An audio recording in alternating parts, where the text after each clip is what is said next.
Yeah, also the email code. I'm gonna flip through my apps on my phone simultaneously. We're gonna do it that way.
can feel it from around my neck, from nothingness.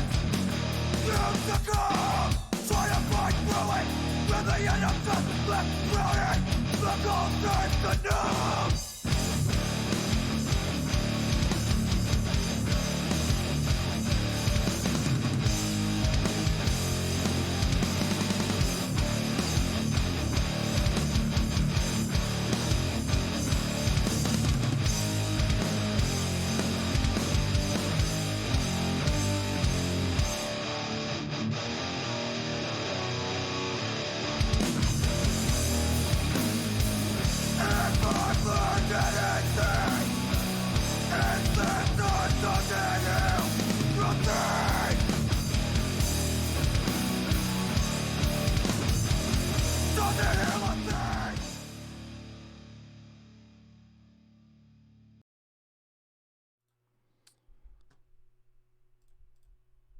And welcome back to another exciting episode of the Tapehead Massacre podcast.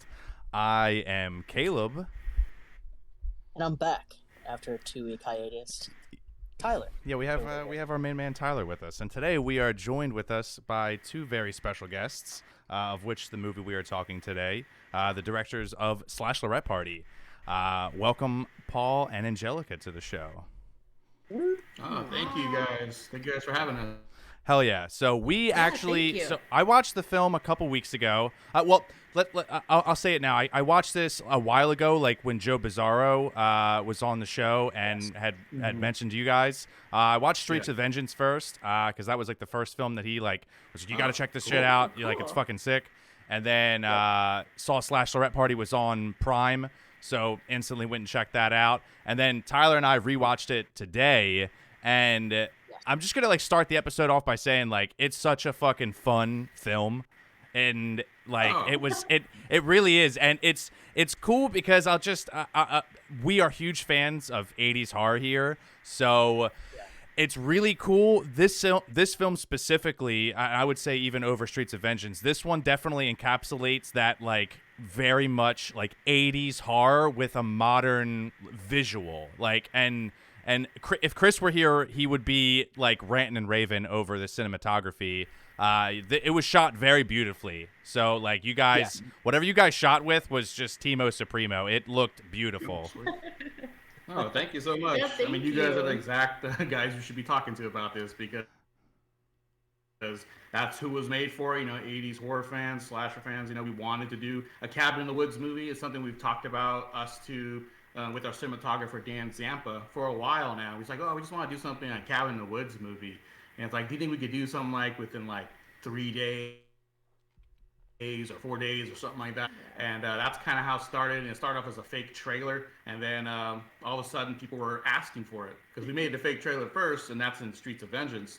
And then people wanted to see the real thing. And you say cabin slasher, and all of a sudden people are like, hey, I want to be a part of this thing. I don't know what the story is about. I just know it's a slasher in a cabin in the woods. I'm there. So it's like, all right, well, it seems like a no-brainer. We gotta put this on. So yeah, it was it already started off as a fun endeavor, and so I'm very, very glad to hear you guys had fun with it. Very fun. No, I really did. I'm speaking on behalf of myself for sure on this one. And I know that Tyler and I, we talked briefly earlier today. We try to, anytime we watch something, especially if it's like one of our first times watching it, whether it's an old film, new film, we try not to talk about it before the episode because we don't want to spoil like the natural banter of the episode.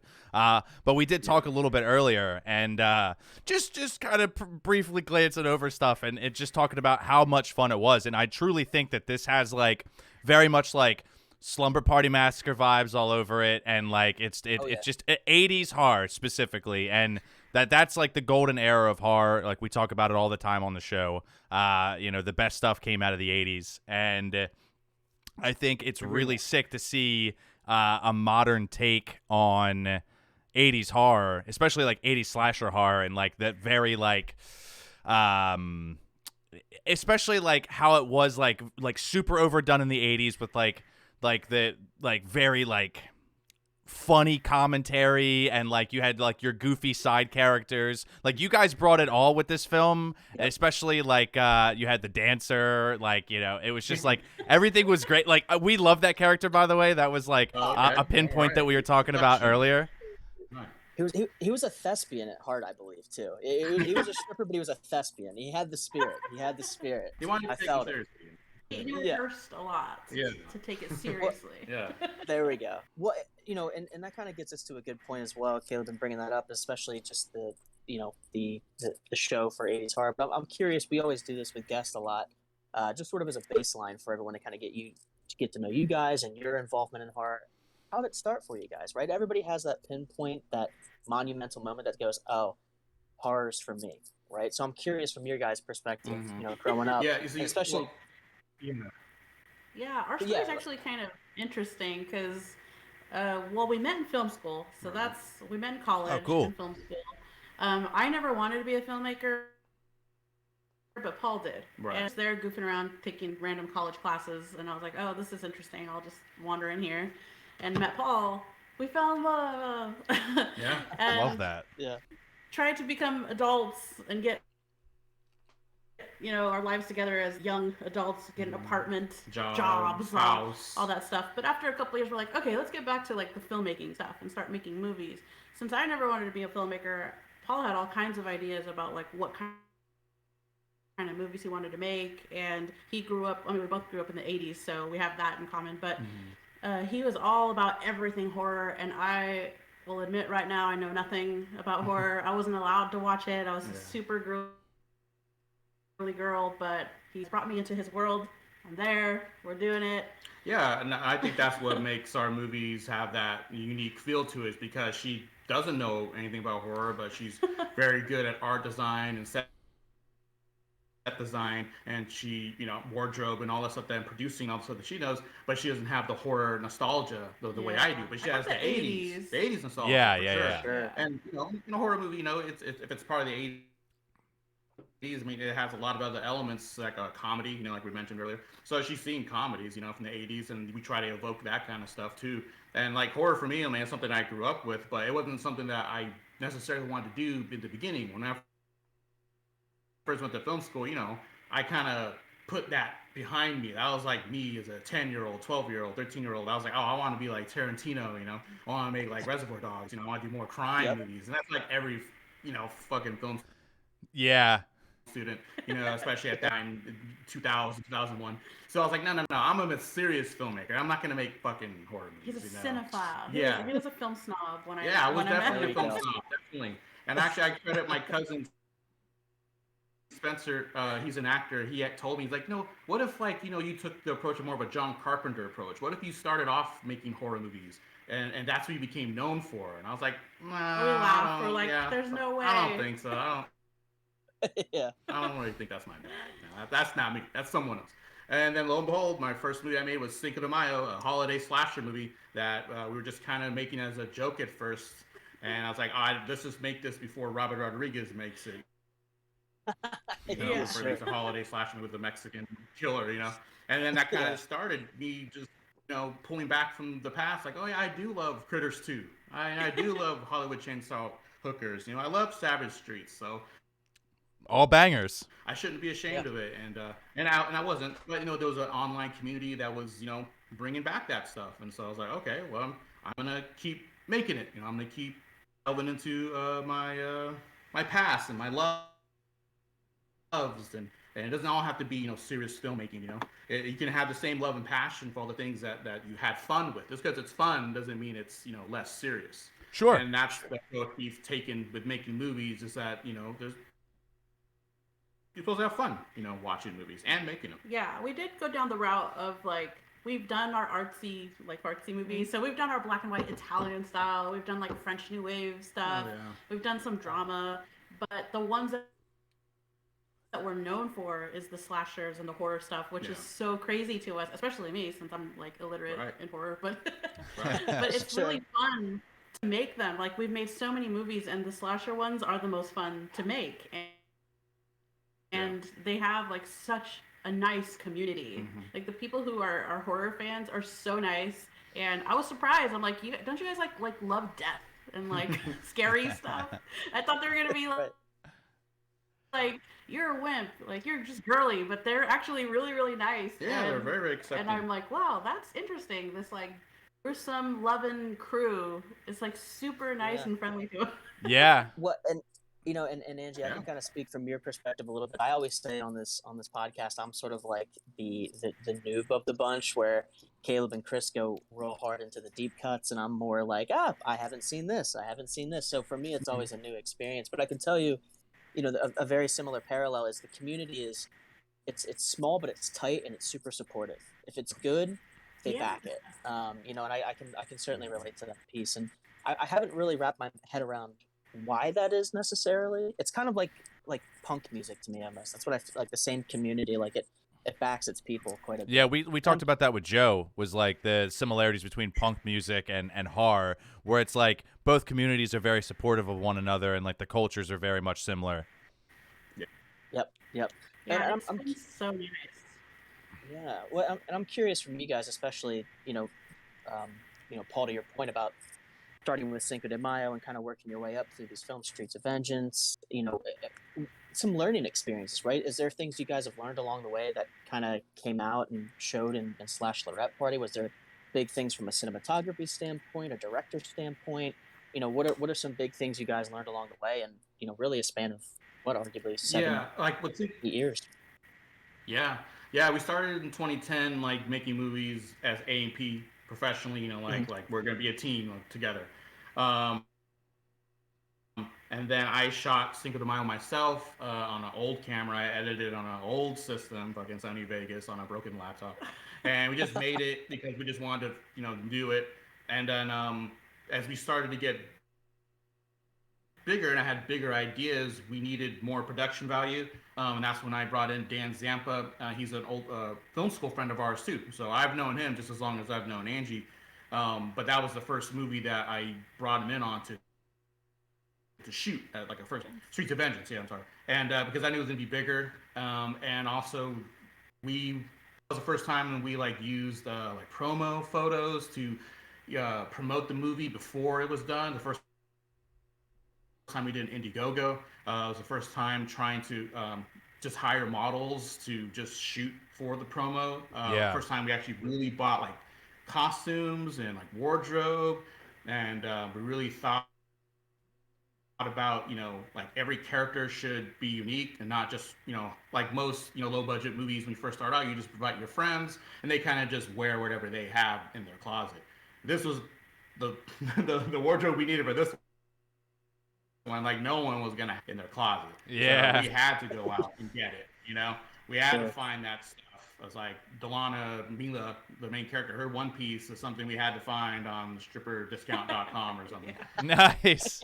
Hell yeah. Nice. And so Angie that's the first time she really put her wardrobe skills to the test, where we actually go out shopping and look for pieces that would match the characters. And that's something that I think we get a lot of credit on,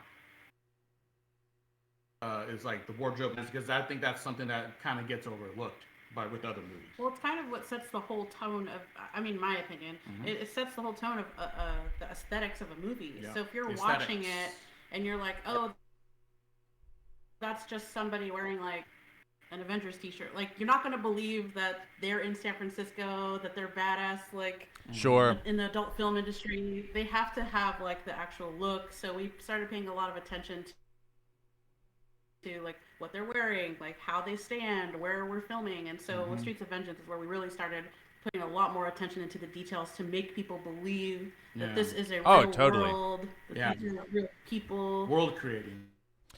Yeah, it's huge when you have like set in San Francisco, so we shot there.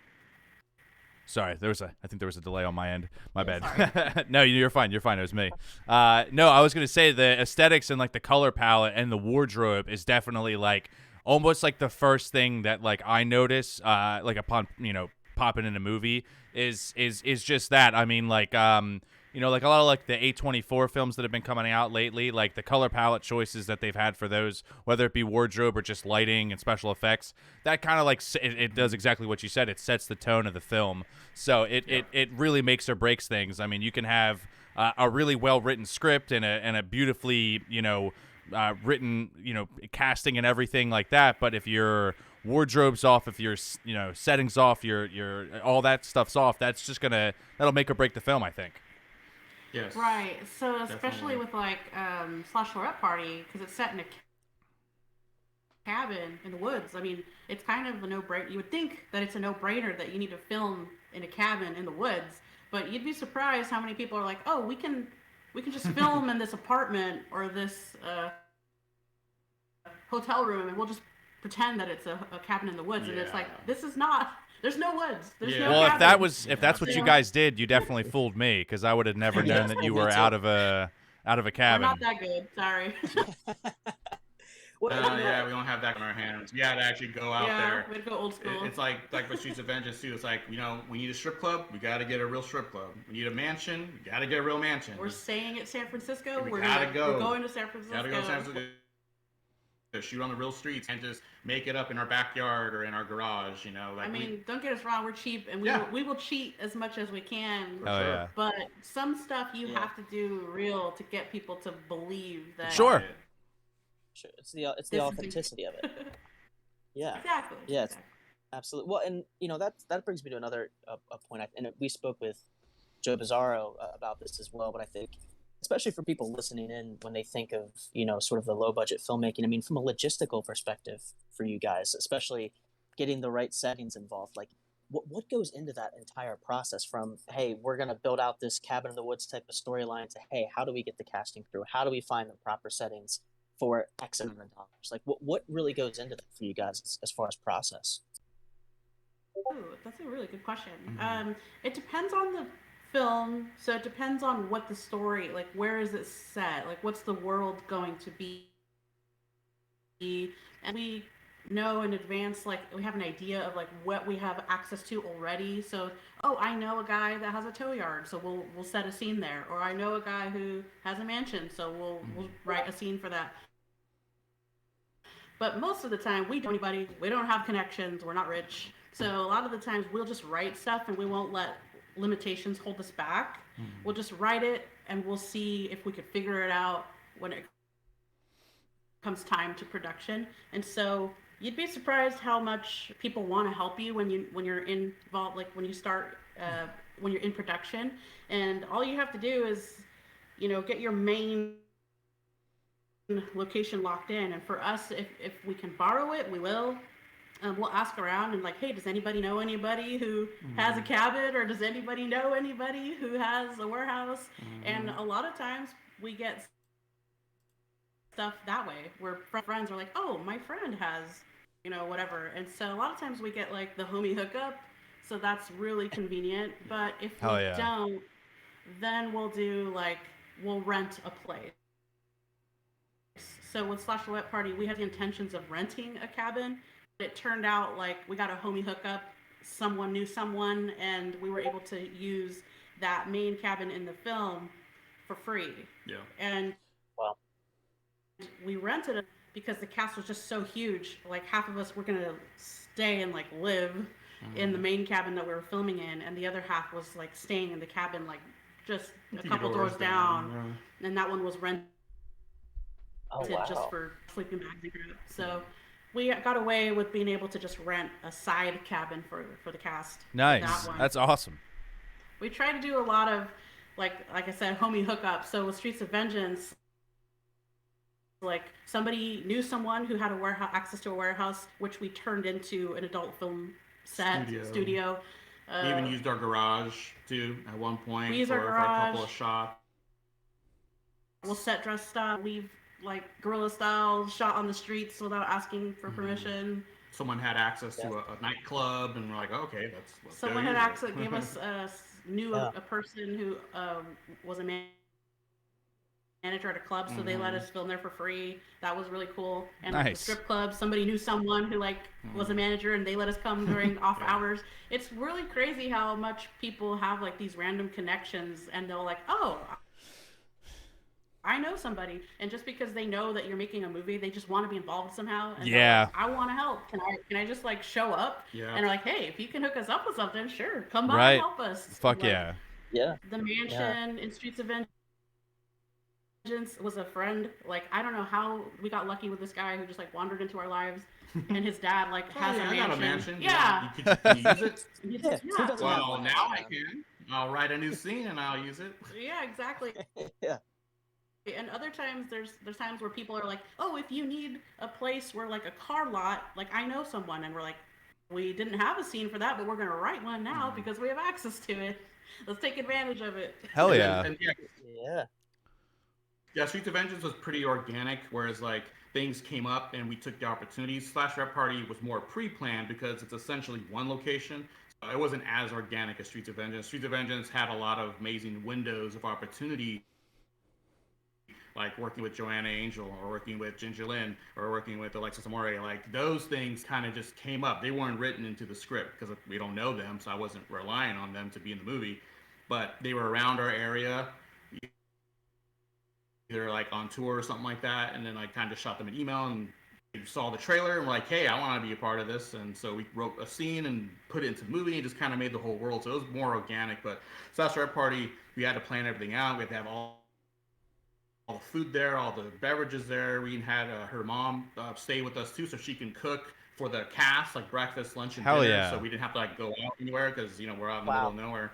So that took a lot of planning, and so there was two kind of different approaches with those two movies. Yeah, SLASHLORETTE Party was unique because we shot in Pinecrest, which it's a couple hours away from where we live, and it's pretty remote. It's out there in the woods, and there's not just, you can't just drive down the street and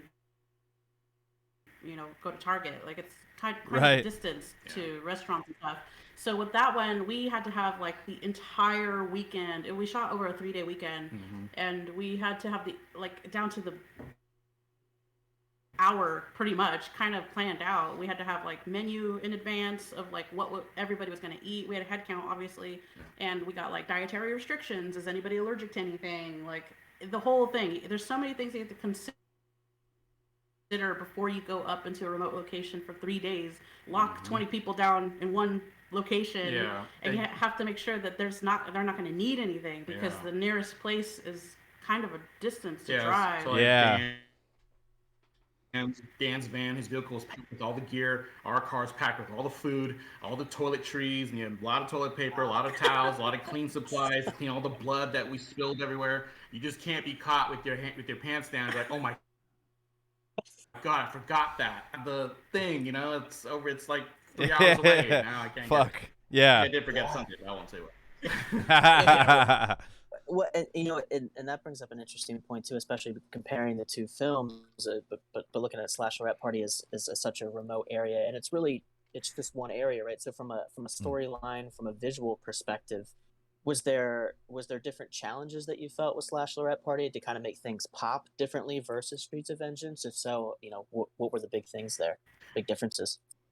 Yeah, definitely the time, because Streets of Vengeance took about like a year to shoot, like over a year, because there was a lot of stop and starting.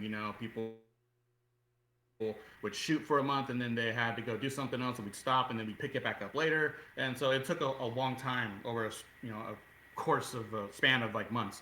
SLASHLORETTE Party, like we said, was like 3 days. So like 90, probably like 90 or more % of the film was shot in 3 days. So like we had to obviously crunch time for time. We had to know all the things we gotta hit, and so that made things kind of hectic.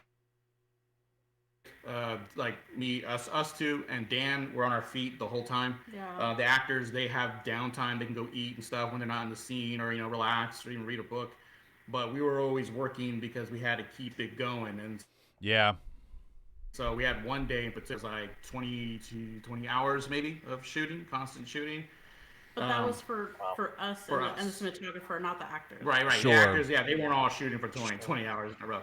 But sometimes I need you. It's like 2:00 in the morning. I need you to come shoot a little scene. Okay, you're done. 2:30. Now you can go sleep or whatever. So it was a lot of like scheduling. A lot of strategy. Yeah, a lot of strategy. And it's crazy. And the thing with that was tricky is that there's people that have death scenes there, and if someone dies, and there's like blood or there's stuff, you have to keep in mind, because we're not shooting in chronological order. Sure. So if like a character dies and their face gets all messed up, and then we need them to come back for a different scene when they were still alive, you have to like factor in time to like let them go get cleaned up, and then you have to come back and remember like, oh, their body was here. Yeah. Right. Let me remember that. Or their clothes have blood all over. You got to put it in the washing machine so they can clean it again. Oh, and use it true. again. Or we bought Yeah. like double clothes. Some people had double wardrobe. Yeah. Some people Okay. had, So that they would know, like, after I die, this is my That's smart. outfit, and then before, this is my outfit with the non-blood. Yeah. So there was that stuff. You had to remember like where you would move stuff, because there was a tight space. So if someone died in the living room, you would have to remember we can't shoot that way, because if later we cut over there and there was a body and then we cut back and it's gone, it's gonna look weird. That was a challenge for sure. So the challenge of like having the tight space, and there was a party, like a bachelorette party that takes place. So there was like, we had to decorate the cabin with the balloons and the decorations. So you had to like think of, okay, let's film everything we can that's pre-party, because if we forget and we need another scene, we're gonna have to take all these decorations down and shoot that other thing again. So it's just a lot of like trying to keep all that stuff in mind. Yeah, the continuity. Keeping in mind like the time of day. Like, is there any stuff we need to shoot outside? Let's go out there before we lose the daylight. Yeah. Sure. Stuff like that. There's just a lot of, so the order in which we shot stuff was super weird, and a lot of times it felt like it didn't make sense. It kind of felt like we were jumping from thing to thing. Yeah. But it was all because like we can't shoot that way because someone's dead over there. Someone's corpse is or over there. we can't go over there because this scene takes place at night and it's sunny and there's like a bunch of windows over there. You gotta black it all out. So there's all like a little weird stuff like that you have to like keep in mind. There's a few scenes that look like they're in the daytime, but they're actually shot pitch black outside and pitch black at night. And so our cinematographer Dan just had big lights blasting through the windows, and it looks like daylight. No one's ever noticed. Our crew, so to speak, is literally 3 people. We don't have like a crew of like dudes that do like slates and microphones and stuff. It's literally me, Paul, and Dan. Dan is our cinematographer, so he's like everything camera related. He's like a camera wizard. He knows everything about how the camera operates and angles and this and that. And Paul and I are more like directing and moving lights and holding microphones and moving stuff and telling what people where to stand and what to do. Direction. Sure. So it's really just the 3 of us. That's the crew. That's awesome. So that makes it kind of easier for us. I mean, there's pros and cons. It's easy and it's hard because it's easier for the few of us to keep track of. Right. But it's also a little bit difficult when you're like trying to like hold a bunch of stuff and direct people, and we make it work. Understand that, yeah. Well, and I was going to say, and you speak to the continuity, which, by the way, I have the most disorganized brain. My movie would be all fucked up if that were me. I know for a fact I would not be able to keep things consistent. But I'm curious from your guys' perspective, how did you keep that all organized? Was it like just literally writing out task lists of what we need to keep the same? Was it all up in the brain? That blows my mind, because you don't think about those things. Like before, before we went there, before I went up to the cabin, I had a lot of prep time. So I had to write out day 1, day 2, day 3. So I knew these people were going to be here day 1. So all the shots I need with them, I can shoot this. Day 2, I have Ginger, Lynn, and Drew Marvick, but I don't have them for day 3. So I need all their stuff to be shot in day 1 and day 2. Day 3, I can shoot all the other cast members, their big scenes, like when they first arrive and this and that, on day 3 because, they're all going to be there, but then some of them leave like at 5 o'clock or whatever. So it's a lot of like knowing when they're going to be there, how long they're there for, and then making adjustments for that because we don't have them for a long period of time. And that was like, like I said, that was the unique part about this movie as opposed to Streets of Vengeance. Because people were living there, we're all staying there for 3 days, so it's shoot, but you do have a time limit, and I had to break that out. I had to break it down into what we shoot first, what we shoot second, and there's a few sacrifices, we had to make because it just wasn't feasible. Even though I thought it was in my mind, but when you get there, it's a much different story, and things happen, and people got to eat, and that kind of stuff. So there was a lot of, which is it's just normal for any movie. There's a lot of organic things that happen on the set, and you have to kind of make changes. So if this person was supposed to run outside around the cabin and get chased, well, now you're just gonna run inside the cabin, and you're gonna stop at the door because it's locked or something. So it was things like that that didn't really have a huge impact on the story. You still got the point of the story. It just didn't happen the way I planned it. And basically what filmmaking is just problem solving. It's like, oh, we can't do this, what are we gonna do? And it's like, okay, well, let's just shoot this way, or there's one scene where everyone's arguing, for instance, and it's like everyone's talking this and that back and forth. And so me and Dan were like, okay, it's going to take too long to do a bunch of setups. Let's just have these people talk over here, and we'll say cut or pause. And then, Dan, you just move the camera. Everyone stay still. And then we'll say action, resume from the top, talking. And we get these people talking, and then cut, pause. Everyone just stay still. We'll move around, you guys.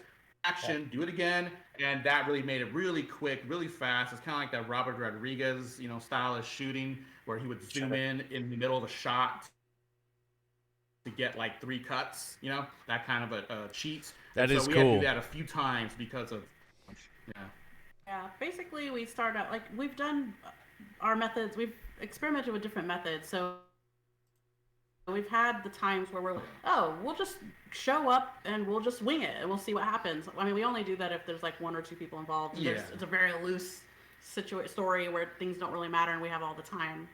But with SLASHLORETTE PARTY, I mean, this was one that we had the most like prepared type of planning and schedule that we've ever had. Yeah. And we were so smart in doing that, because if we wouldn't have been prepared, we could have finished the movie as quickly as we did. I mean, we started with, okay, we have 3 days. Let's get the names of everyone who's going to be there, and like they have to be for sure they're going to make it, because if someone doesn't make it, we're going to have to rewrite stuff and cut them out, because we can't reschedule. It's so hard to get like 15 people to say yes to one weekend. And these people all work. You go to school. Yeah, so we have schedule. Right. We start with the schedule and say, okay, these people are going to be here on Friday. Then on Saturday, this guy has to go to work, but then he's coming back at 8, and these guys are coming in at this time. So we have to like know everyone's schedules first. Mm-hmm. Then we'll start, okay, where can we get like the most scenes where everybody's in them, and shoot those first. Yeah. Because those are the hardest to get. And then you start like, okay, what do we need to shoot during the day with everybody? Let's do that first. Yeah. So you kind of have to like and to plan be honest, around that. And that only, this planning and all this kind of stuff, we wouldn't be able to do that if we didn't have years of experience. Right. Like if you want to make a movie that quick and that hectic, the best way is to, don't do it until you have like 10 years of experience making movies or something, because it's going to be really hard. Yeah. At this point, we kind of get familiar with like what the typical pitfalls are. Right. So we went into it with like, okay, this is plan A, and then if this happens, or if this happens, or if this happens, we'll do this.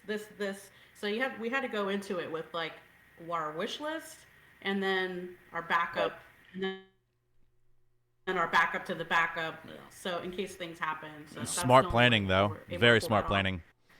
It was a lot of work. Yeah. I can believe it.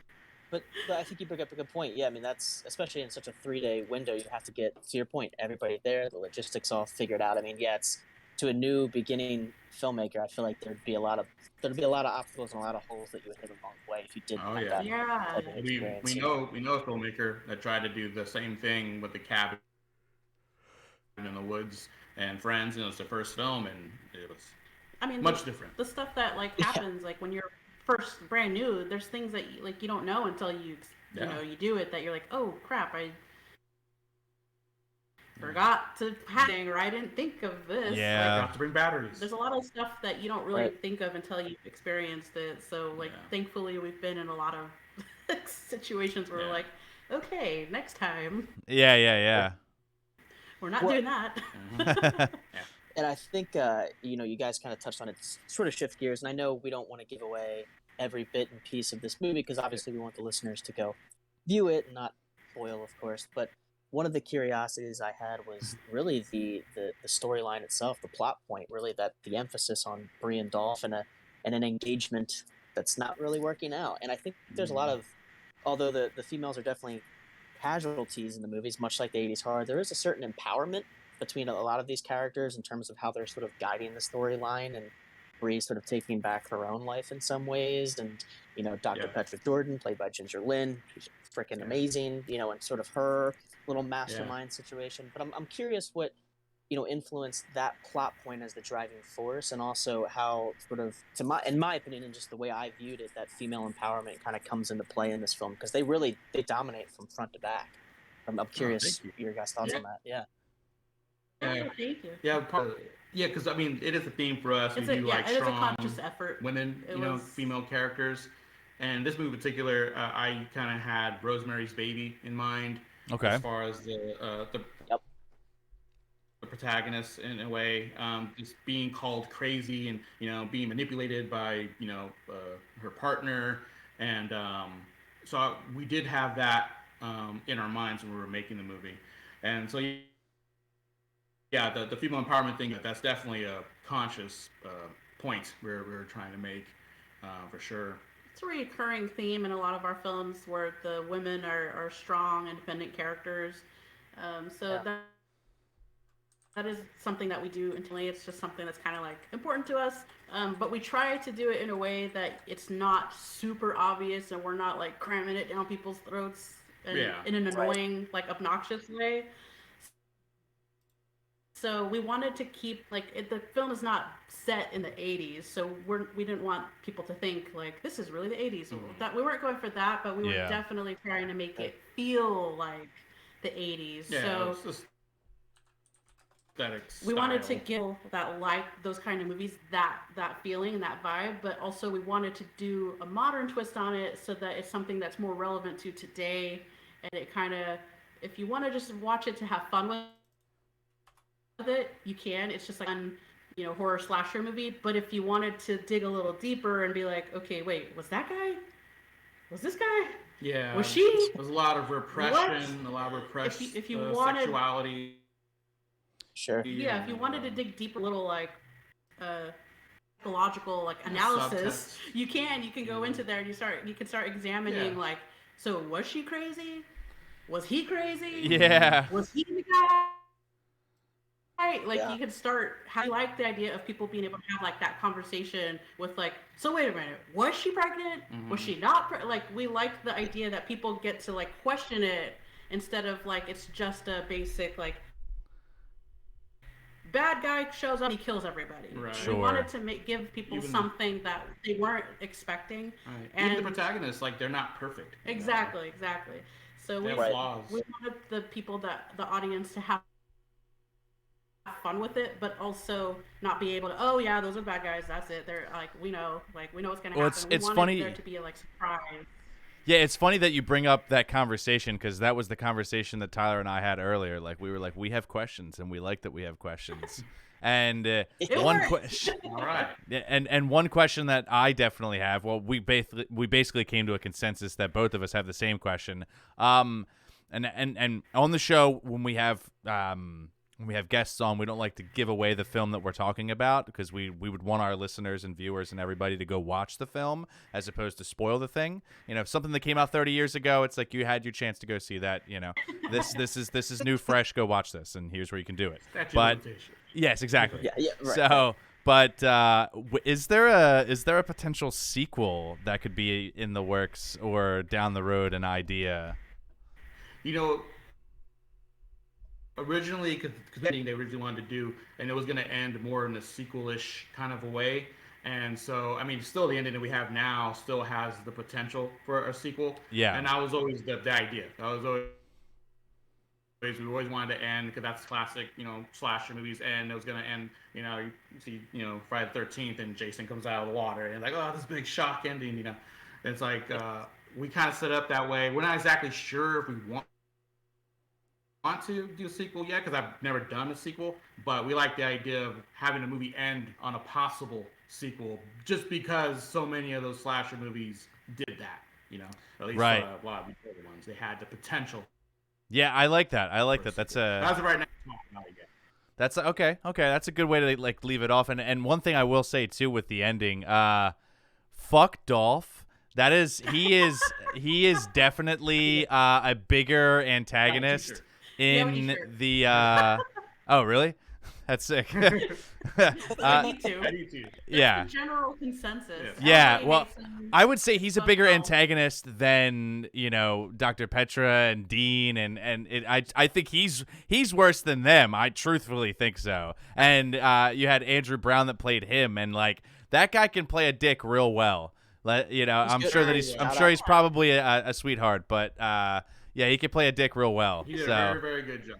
Yeah. Yes, he did. No, he's a good actor, very good actor. He did a very, very good job. He is fucked off. He's always constantly hearing that.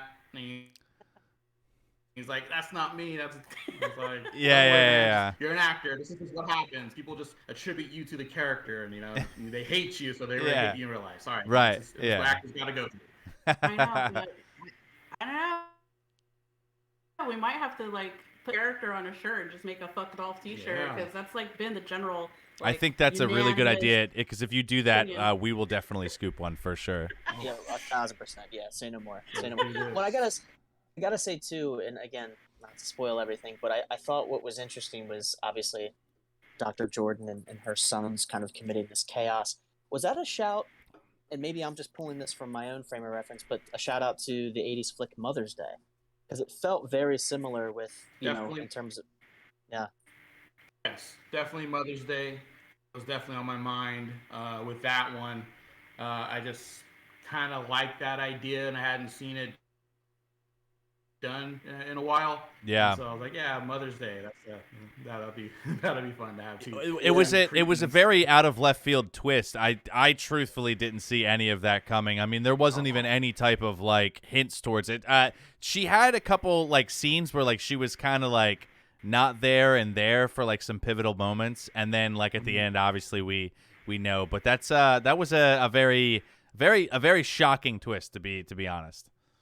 And just cool. Yeah. And the comedic breakthrough of the stripper coming in is the cop. Holy fuck!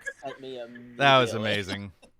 And I like that you guys do that because you have this flip that happens and it creates tension and like everyone's like, oh fuck, like what the fuck is going on? And then you have the stripper just popping and you're just like, oh, there's the comedic relief. It's straight up 80s. It's the 80s. It's what would happen. Yes. And I love Drew Marvick. He's in the movie. For those who don't know, and he's amazing in the movie. He's an amazing filmmaker. He's an amazing friend of ours, and I just love his line. He's like, I don't think he's a real cop. Yeah. They pick up their axe and go out. Yeah, he's. I'm familiar with Drew's flick, Pool Party Massacre. I've seen that. That's definitely a really fun film. Yeah. He's a great guy. He's so funny.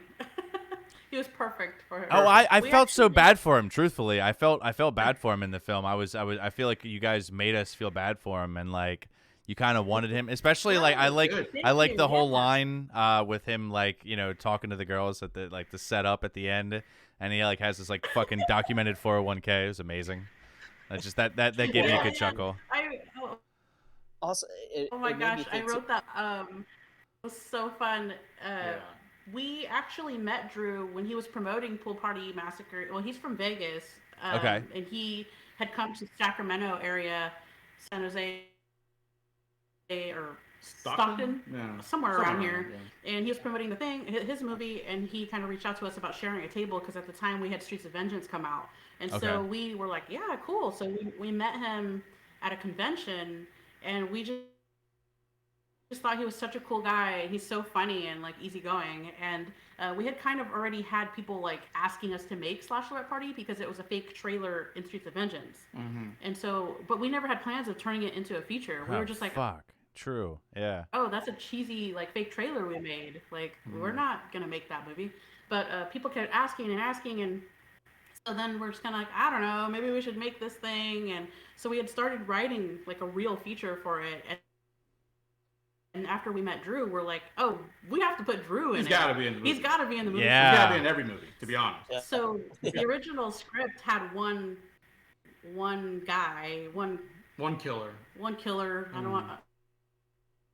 I don't know if that's really a spoiler. Anyway, I don't think it's a spoiler, but It's okay. yeah, it's not a okay, spoiler. I mean, people get the gist. So the original script had one male freak in the woods that shows up at a cabin, but then when we met Drew, we're like, oh my gosh, we have to have him in the thing, but still like the person we had already cast for that role. So we're kind of like thinking about like, what can we do where can we stick Drew in there? Because he's a really funny person, and we want him to have like these comedic lines and stuff.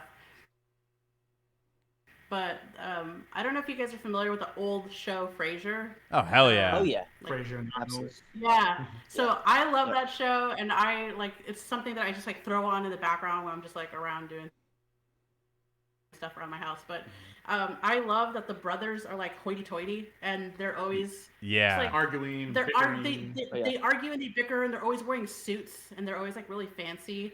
And so I was like, I would love it if we did like they are like Frasier and Niall, like the brothers that are always wearing like suits, and they're like kind of uppity, and he makes his own organic trail mix, and he's like super polite. Yeah, he's the bad one, and I have my own business, and I have a 401k, and like we just thought it would be so funny if we made them brothers that wore suits and tried to be all proper with their business. Yeah. They try to approach ladies, but since they're awkward, they kind of get rejected. And we liked the idea of people actually, it's not so black and white. It's not like, ew, they're fucking creeps, we hate them. It's more like, I kind of feel sorry for them. Like, they don't know that they're weird. Yeah, and then like the mom weird, is definitely like, you know, she's nurturing them to we... make that way anyway, so. Yes. Yeah, so we wanted people to maybe have a little bit of empathy into that's cool. That's very interesting. Understanding like, where they're coming from. Yeah. That's really cool. And even Drew playing Dean, even there's some like physical aspects to his comedy as well. Like, and weirdly, and that's how you know it's a good film, is when you kind of put your own brain into what they're doing. So especially when he sees Bree outside of the office, he goes, "Hi, I'm Dean," and he gives like the super anxious handshake. But as she leaves, he does the hand. Yeah. And as soon as I saw that, I internally in my own head went, "Oh fuck, I do that." I've done that. But shit. To your point, I think people forget with horror. Yeah, and some people sleep on horror, I think, in some ways, in that there is a lot of comedic elements. I mean, the 80s certainly was known for that comedic element, whereas I don't think you see it as much now. But no, I mean, it certainly makes them endearing as people because, again, you can relate to the awkward little moments that someone like Dean has, he's uptight, he doesn't know how to relate to people, but he's trying, he's putting in the effort, you know. Yeah. But it just doesn't work. So it's, you know, that's a very good point. And I think, again, speaking to horror at a larger level, that people sometimes forget it can be funny too, while it's also someone's getting a knife right through the diaphragm. You know, there's still elements there. Yeah. Exactly. And I think maybe that's kind of where like my non-horror experience comes in, because I feel like I want to add something that would make it interesting, like as a non-horror watcher, what would make me want to watch this movie? And if the characters are kind of interesting and you watch the trailer and Drew's like, I don't think this guy is a real cop. And it's like, this movie looks funny. Yeah. Like, I would want to watch it even if I wasn't a horror fan. Yeah. And if you watch it and you're not necessarily a horror fan, you can still find characters that you might relate to. Or sure. That you might understand, or you might know somebody like that. And still have fun with it. Still have fun. We still want it to just be like a fun time. And even at the end, you know, there's a lot of people that have a lot of empathy for the killer's characters. And they're like, were they really all that bad, though? They just wanted love. Yeah. Come on. Right. But, absolutely. Yeah, I mean... Yeah. Well, you know, and and to kind of get back around to, again, getting to the filmmaking aspect of things, one of the questions I had, and I think we asked Joe as well, but advice to anyone listening who's trying to get into filmmaking but doesn't know how to start or where to begin. I mean, obviously you can do the film school route. You can kind of do the blue collar type, if you will, way of working yourself up into that ladder. But I'm curious from you guys, what would be your advice to anyone listening that is thinking about it? What would be the tips and tricks? Yeah, I mean, definitely a tip, and I've seen this happen, time and time again with other people that we've inspired directly, people we've worked with, and they're like, "Oh, I want to go out and do my own thing," And what I would tell them, and seeing what they've done and the mistakes they've made, mistakes that I've made and friends have made, is to start small for sure when you're doing your first film if you haven't done one before. I mean, I started as small, as making little horror movies on a VHS camera when I was 13, 14. I mean, nowadays, I mean, the cameras are definitely a lot nicer, so you don't have that hubris blocking you. You have way more capabilities of editing. I had to edit from VCR to VCR because I didn't have an editing machine when I was trying to make these stupid little movies. So there's way more knowledge at your fingertips. There's so much more enhancements that you have, but don't let that learn making a feature first. Like, at least try to do a short. Make a couple of shorts. I would advise before you try to jump into something like a SLASHLORETTE party. Like, oh, we're gonna go and shoot this in 3 days. Like, don't, like, your time. That's the biggest thing. I would say just take your time. Of course, start off with friends. Try to start off with something that's pretty easy as far as like one location, and mostly just have fun with it. Like, don't get too caught up in like what we're gonna think, how people are gonna perceive this. Like, oh, is this dorky or cheesy? Like, that's dorky, cheesy. I mean, that's part of the fun. So yeah, just have fun with it and take your time, and don't try to overstep. Don't try to do something too big. Like, you can start small. It's okay to start small. A lot of people just want that immediate gratification. They want money maybe too. Like, oh, let's do an Indiegogo or something, and no one knows you. Right. No one's gonna give you money. Start small. Participate in the community. Participate with other people. Help other people make their films if they're looking for movies to make. Drew does that a lot. He goes and acts and pretty much anything he can get his hands on. And that's how he's built notoriety in the horror community, because he's always helping other people. Yeah. So if you can help people can help you. I would say that's a good place to start. I think probably like that.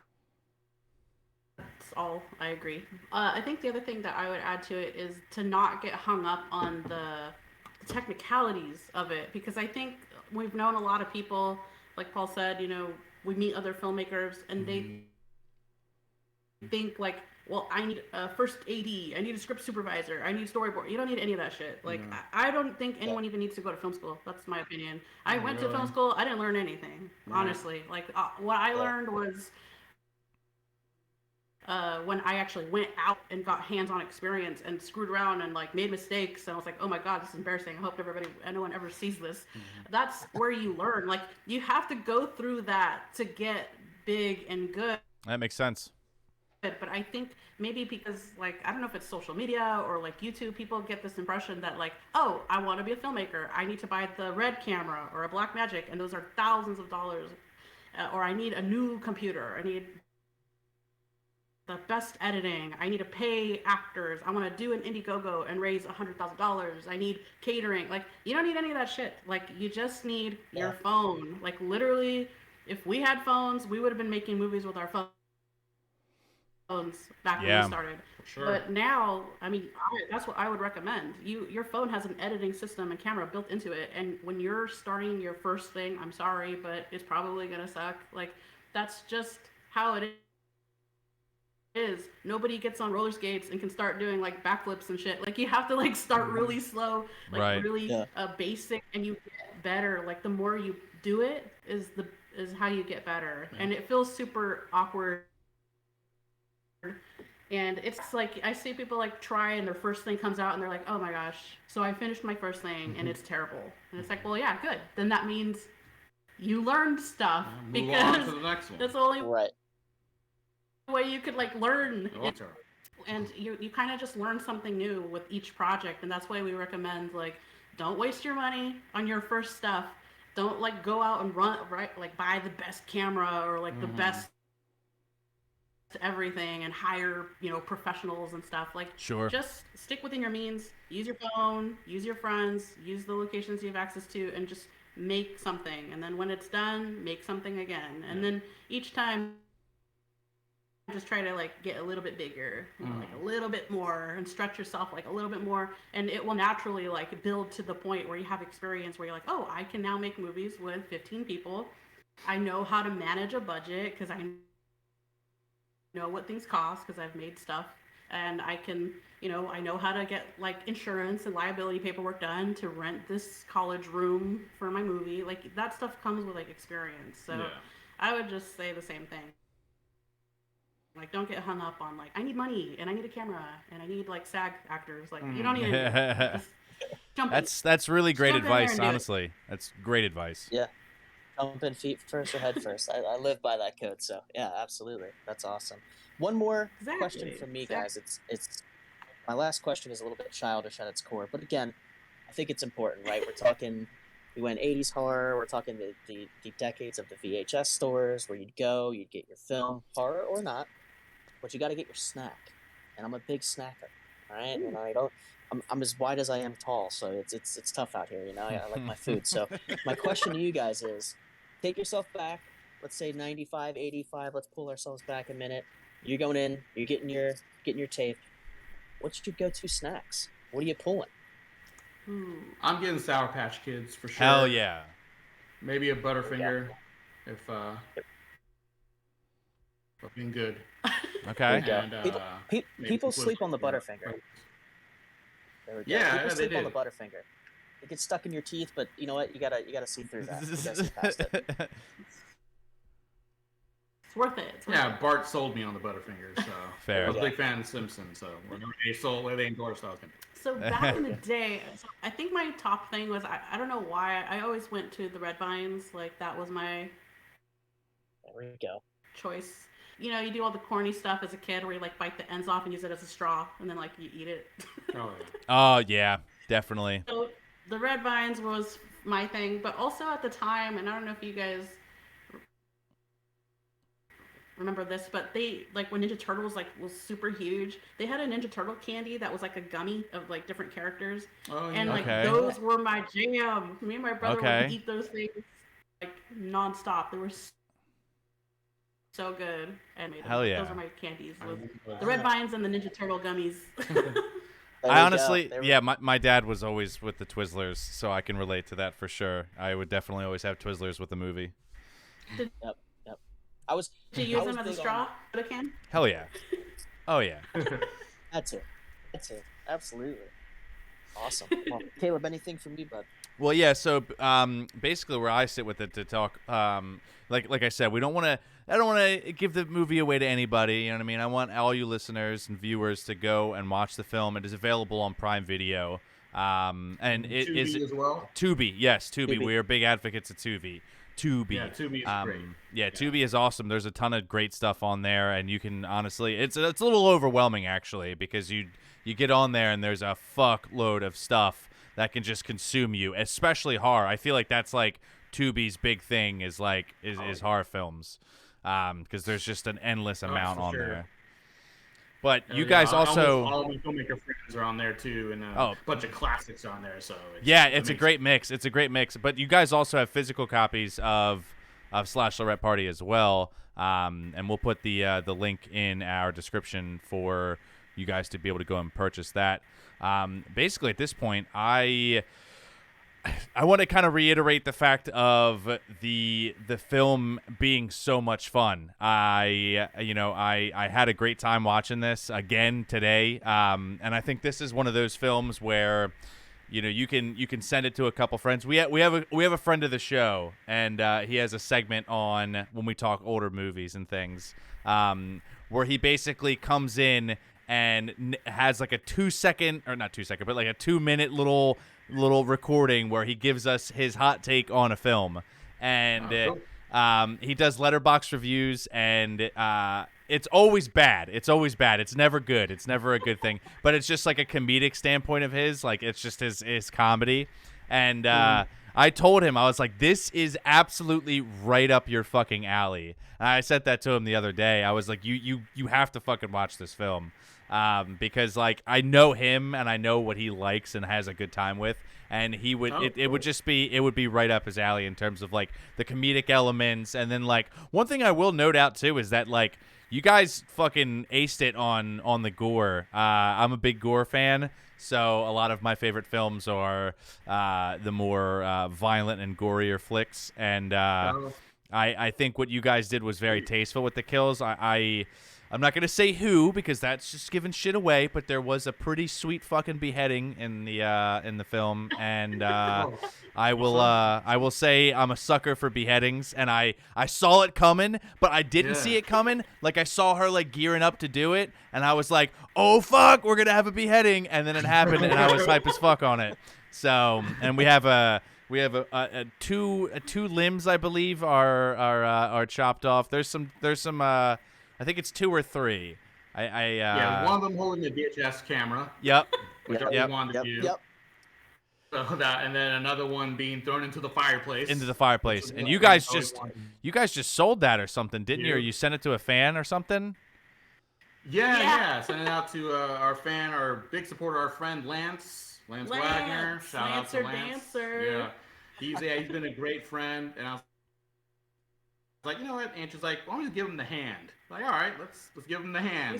Hell yeah! Well, I saw you guys post that on your Instagram recently, and then when that scene happened, I was like, that's the fucking hand. There it is. Hell yeah! So that's cool. That little piece of history that Lance now has. That's pretty rad. Yeah.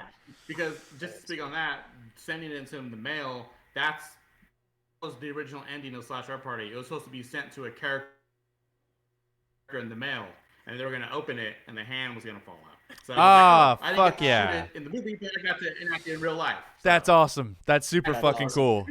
I love that. And I'm happy that the hand is out of my house.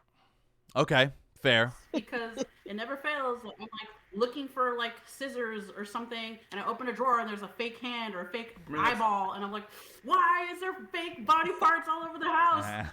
Put them in a tote. Put them in the garage. I'm tired of getting scared. One of these days, because I still have the head that we're speaking about, the decapitated head. And one of these days, I want to put it in the refrigerator, a la, Friday the 13th part. Nice. You could pop it in the microwave too. I love it. I'll wait till she forgets and I'll put it in the refrigerator. Oh yeah. Well, love that. I have a heart attack and pass away. That's awesome. That's awesome.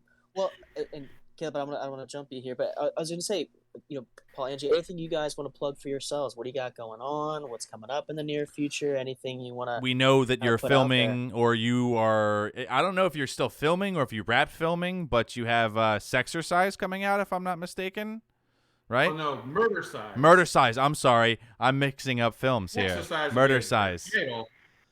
I'm interested in making that too. Yeah, that one sounds. Like all right. Okay. All right. Murder Size. There we go. I had titles mixed up. Yeah, Murder Size. Actually, we haven't started that at all. Oh, okay.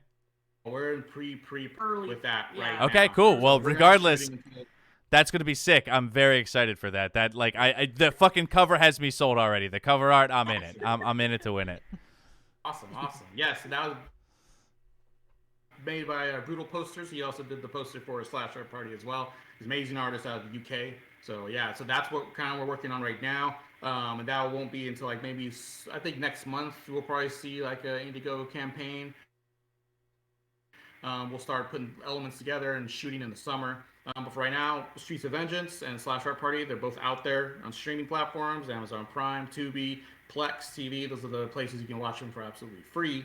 So if you want to check it out, go there, please, and leave a review or a thumbs up, whatever they ask you to do. I don't know. Hopefully you have a fun time. Yes.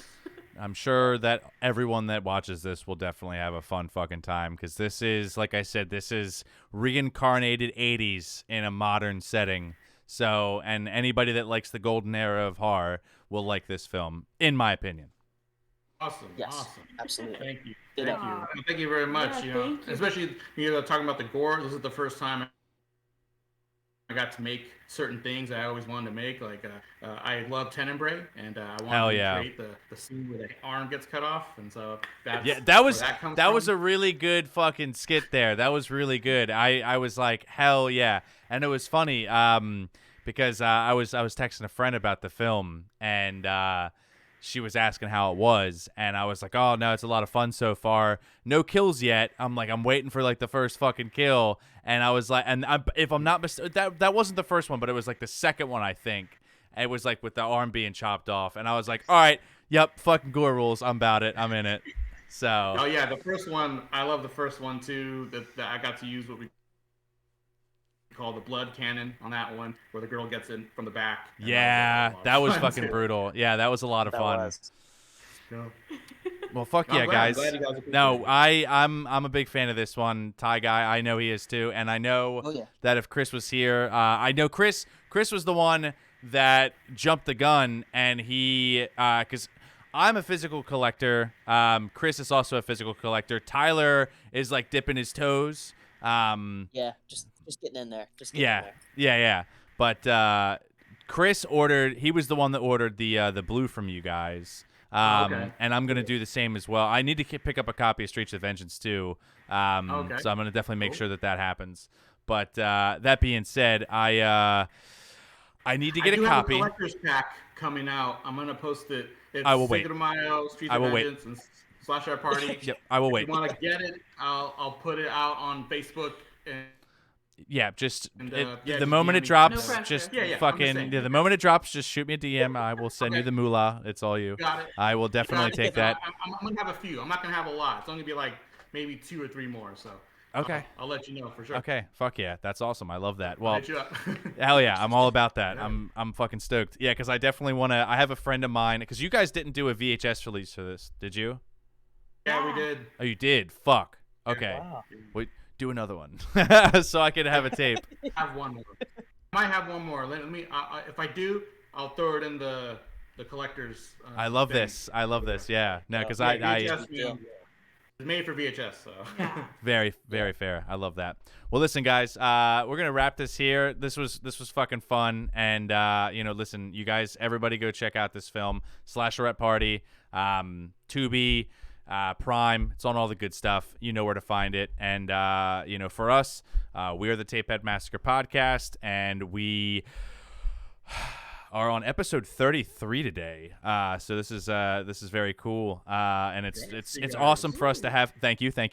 We love having guests on. It's like probably one of like the most enjoyable times that we get to have on the podcast. So I want to say thank you guys for coming on. And thank you for having us. Of course. You guys are definitely welcome back on anytime, and when Murder Size comes out, you guys will come on for that for sure. We'd love to have you on.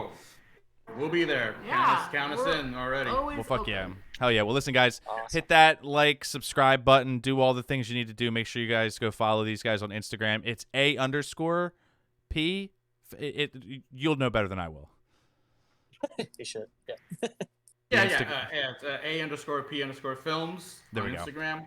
Yep. So make sure you do that. That's you guys are very active on there. So just make sure you do that. And for anybody that doesn't do this on their Instagrams, make sure you turn on post notifications, because that's definitely like the best way to keep in contact with somebody and like figure out what they're doing, because you'll just get buried in the algorithm. It's a whole fucking thing. But we will catch you guys next week for the.